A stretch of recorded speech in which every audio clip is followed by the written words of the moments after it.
नमस्कार दोस्तों, मैं हूं विकास और स्वागत है आप सभी का हमारे स्टडी में। दोस्तों आज के इस वीडियो में हम बात करने वाले हैं कक्षा 10 का प्रश्नावली 1.3 का क्वेश्चन नंबर 3। ठीक है, 3 में देखिए यहाँ पर क्वेश्चन दिया है कि सिद्ध कीजिए कि निम्नलिखित संख्याएं अपरिमेय हैं। ठीक है, इसमें बताना है कि क्या 1/2 अपरिमेय है। इसे हमें सिद्ध करना है कि ये अपरिमेय है। तो कैसे है, फिर इसको और फिर इसको। ठीक है, तो देखिए सबसे पहले हम क्या मानते हैं कि इसका हम उल्टा मानते हैं। देखिए क्वेश्चन नंबर पहला हम सॉल्व कर रहे हैं। पहले इसका हम उल्टा मानेंगे कि माना 1/√2 एक परिमेय संख्या है। परिमेय संख्या है। ठीक है, तो अब इसको अगला स्टेप क्या होता है कि इसको लिखते हैं 1/2 √2 है, √2 बराबर में P/Q। ठीक है, अब हम क्या करेंगे, इसको हम तिर्यक गुणा कर देंगे। तो ये हो जाएगा Q बराबर में √2 और P। ठीक है, इतना हो जाएगा। अब हम इस P को यहाँ लाएंगे ताकि ये रूट हमारा अकेला बराबर में बच जाए। तो ये हो जाएगा Q/P बराबर में √2 हो गया। ठीक है, अब देखिए अब यहाँ पर हम इसको डायरेक्ट लिख सकते हैं क्योंकि हमें मालूम है कि √2 ये हमारा अपरिमेय संख्या है। ठीक है, ये हमारा कन्फर्म है। तो परिमेय संख्या कभी भी अपरिमेय संख्या के बराबर नहीं हो सकता है। ठीक है, देखिए अगर आपको √2 कैसे अपरिमेय संख्या इसको हमें सिद्ध करना है तो आप क्वेश्चन नंबर 1 को ज़रूर देख लीजिए, उसका लिंक आपको डिस्क्रिप्शन में मिल जाएगा। तो देखिए अब इसको हम क्या करेंगे, लिखेंगे। क्या लिखेंगे, चूँकि P और Q एक पूर्णांक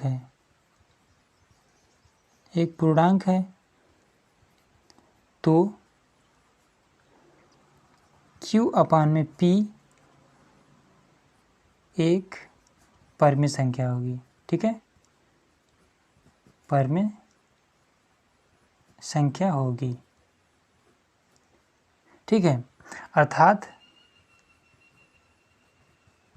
√2 भी एक परिमेय संख्या होगा। लेकिन देखिए यहाँ पर तो हमने मान लिया है कि √2 भी एक परिमेय संख्या होगा, लेकिन ये क्या करने लगेगा, क्योंकि हमको मालूम है कि ये तो भाई अपरिमेय है। तो जब हम अपरिमेय को परिमेय संख्या से तुलना करेंगे तो परिमेय संख्या को क्या होगा, ये तो मान लीजिए इसको इसके विपक्ष में ही तो जाएगा। तो ये क्या करेगा, इसको हम लिखेंगे कि परंतु इससे मतलब कि √2 से इससे इस तथ्य में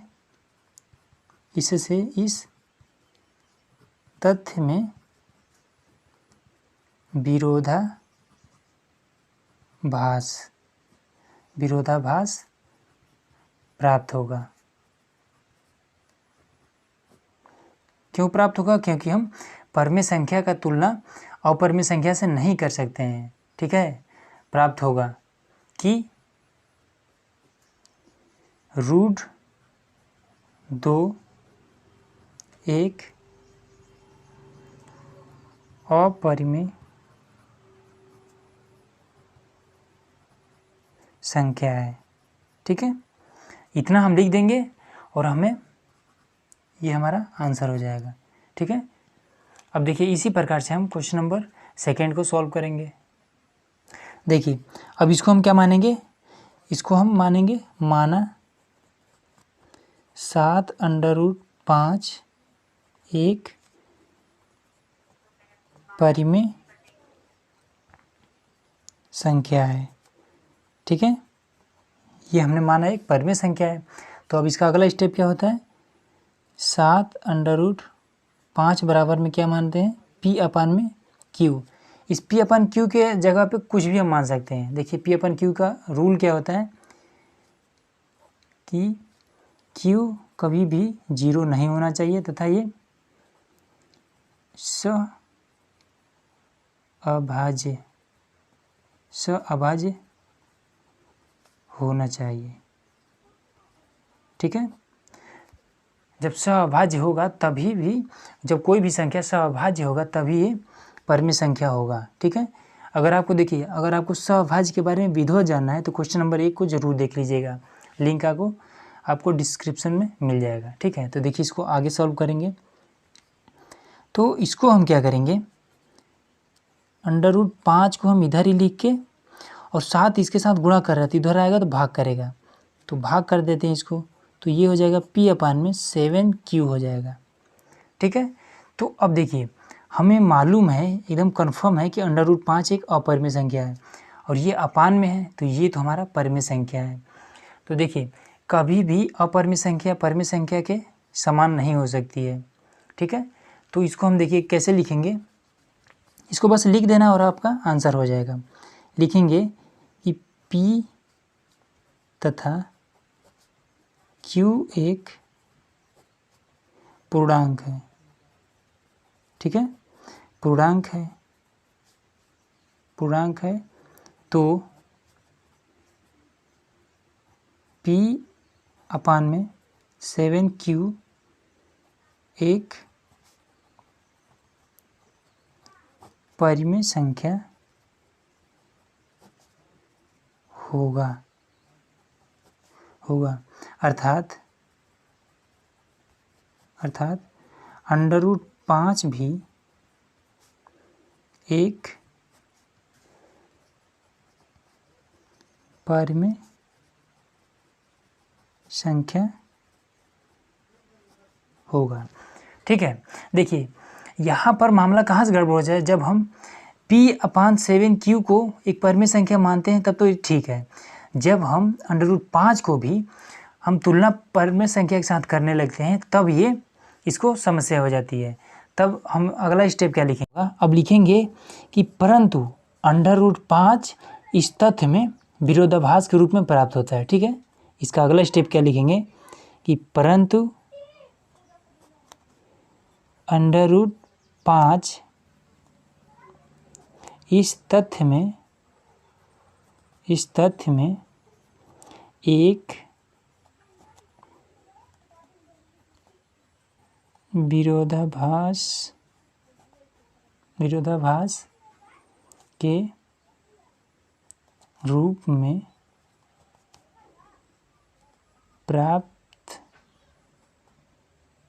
प्राप्त है। ठीक है, ये देखिए तथ्य मतलब कि यहाँ पर ये हमारा तथ्य है, यहाँ पर ये जो √5 है ये विरोध कर रहा है इसका, क्योंकि ये अपरिमेय है और ये परिमेय है। ठीक है, तो देखिए अब इसके बाद से अगला स्टेप चाहे तो आप लिख सकते हैं क्या कि यह विरोधाभास, हमें लिख सकते हैं कि यह विरोधाभास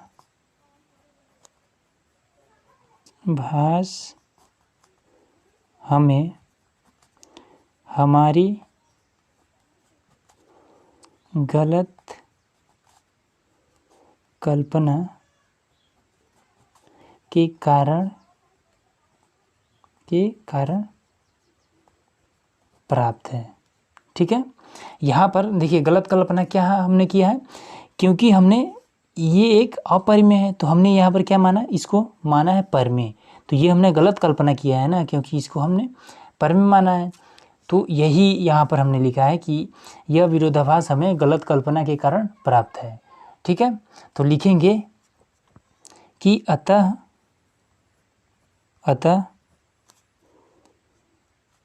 यह निष्कर्ष निकलता है,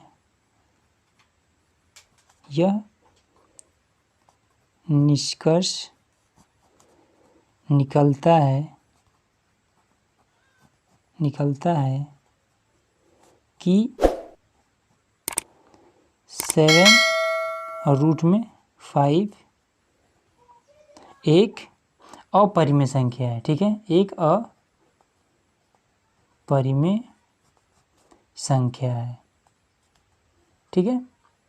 इसको आप अपने तरीके से भी बना के लिख सकते हैं, ठीक है, और यही हमारा आंसर हो जाएगा।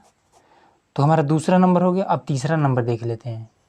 तो देखिए, अब इसी तरह से हम तीसरे क्वेश्चन को भी फटाक से कर लेते हैं। पहले इसको मानेंगे कि माना 6 प्लस में √2 एक परिमेय संख्या है, ठीक है। अब इसको हम परिमेय संख्या के रूप में लिखेंगे कैसे, 6 प्लस में √2 और बराबर में क्या लिखेंगे, P/Q, ठीक है। अब इसका हम कंडीशन देंगे कि Q कभी भी 0 नहीं हो सकता है, ठीक है, Q नॉट इक्वल टू 0। और यह लिखेंगे तथा यह सह अभाज्य, ठीक है, अभाज्य सह अभाज्य होता है, ठीक है। परिमेय संख्या तभी होगा जब ये सह अभाज्य होगा, ठीक है। अब इसको हम क्या करेंगे कि 6 को इधर ले जाएंगे, तो ये हो जाएगा √2 बराबर में P/Q और माइनस में 6, ठीक है। अब चाहें तो आप इसका हर भी बराबर कर सकते हैं, तो चलिए कर दे रहे हैं। √2 बराबर में P माइनस में 6Q/Q, ठीक है। देखिए यही वाला यहाँ पर भी हम लिखेंगे कि P तथा Q एक पूर्णांक है, ठीक है, एक पूर्णांक है। तो P माइनस में 6Q/Q एक परिमेय संख्या है, ठीक है, तथा √2 भी एक परिमेय संख्या होगा। अब यहाँ पर देखिए, यहाँ पर हमने फिर √2 को एक परिमेय संख्या के रूप में मान लिया है। तो जब ये हम जानते हैं कि ये अपरिमेय है, ठीक है, और ये परिमेय है, तो जब अपरिमेय कभी भी परिमेय संख्या के बराबर नहीं हो सकता है, मतलब कि √2 यहाँ पर ये विरोध कर रहा है, तो इसको लिखेंगे कि √2 इस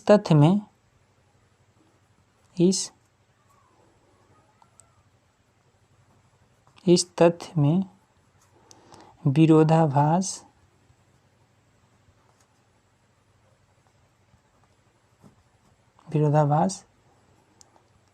प्राप्त हो रहा है, ठीक है, हो रहा है। और फिर आगे लिख देंगे कि यह विरोधाभास, लिख देंगे आगे कि यह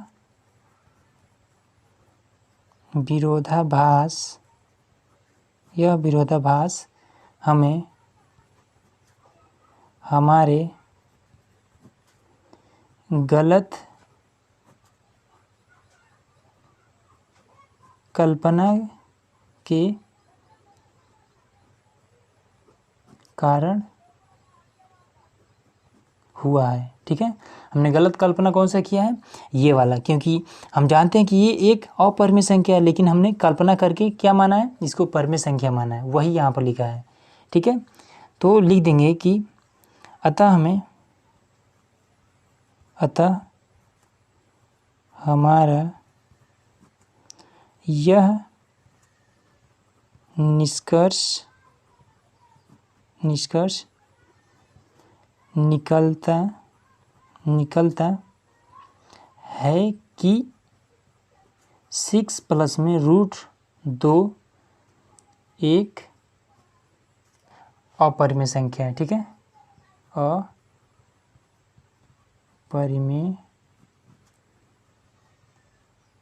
अपरिमेय संख्या है, ठीक है, और यही हमारा आंसर हो जाएगा, ठीक है। तो दोस्तों आज का ये वीडियो आप लोग कैसा लगा हमें कमेंट बॉक्स में ज़रूर बताइए। अगर आप चैनल पर नए हैं तो सब्सक्राइब जरूर करिएगा। तो चलिए मिलते हैं अगले वीडियो में। वीडियो देखने के लिए बहुत बहुत धन्यवाद।